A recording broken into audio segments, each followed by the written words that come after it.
Hi കൂട്ടുകാരെ, ഇന്നത്തെ പൊതിയിൽ എന്തെല്ലാം കറികളുണ്ടെന്ന് നോക്കിയാലോ. അതോടൊപ്പം തന്നെ നിങ്ങളെല്ലാവരും ഒന്ന് സപ്പോർട്ടും ചെയ്യണം, ലൈക്ക് ചെയ്യണം, ഷെയർ ചെയ്യണം, കമൻറ്റ് ചെയ്യണം. ആദ്യം വെക്കുന്ന ഒരു മെഴുക്കുവരട്ടിയാണ്, വളരിപ്പയർ വെച്ചുള്ളൊരു മെഴുക്കുവരട്ടി. നല്ല പൊട്ട് വളരിപ്പയറാണ്. കഴിഞ്ഞാൽ ഇതൊന്നിനും കൊള്ളത്തില്ല, തോരൻ വെക്കാനും കൊള്ളത്തില്ല, മെഴുക്കുവരട്ടാനും കൊള്ളത്തില്ല. അങ്ങനെ മെഴുക്കുവരട്ടി വെച്ചു. അത് കഴിഞ്ഞ് ഉണക്കപ്പാവയ്ക്ക വറുത്തതാണ്, അതും പൊതിയിൽ നിന്ന് വെക്കുന്നുണ്ട്. ഇന്ന് പൊതിയിൽ പച്ച മീനുണ്ട്, കൊളയിലയാണ്. അത് നമ്മൾ 2 എണ്ണം ഇന്ന് വറുത്ത് വെക്കുന്നുണ്ട്.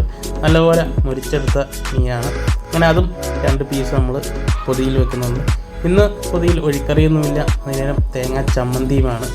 ചമ്മന്തിക്ക് ഇഞ്ചിയും വെച്ചരച്ച ചമ്മന്തിയാണ്. ഇത്രയുമാണ് ഇന്നത്തെ പൊതിയിലുള്ള കറികൾ. ഈ പൊതി നിങ്ങൾക്ക് എല്ലാവർക്കും ഇഷ്ടപ്പെട്ട് കാണുമെന്ന് വിചാരിക്കുന്നു. ഇഷ്ടപ്പെട്ടാൽ മുമ്പേ പറഞ്ഞ പോലെ എല്ലാവരും ഒന്ന് സപ്പോർട്ട് ചെയ്യണം, ലൈക്ക് ചെയ്യണം, ഷെയർ ചെയ്യണം, കമൻറ്റ് ചെയ്യണം. നാളെ നമ്മൾ പൊതിച്ചുകൊണ്ട് വീഡിയോയുമായി വരുന്നതാണ്. നാളെ കാണുന്നവരെ ഓക്കെ, ബൈ.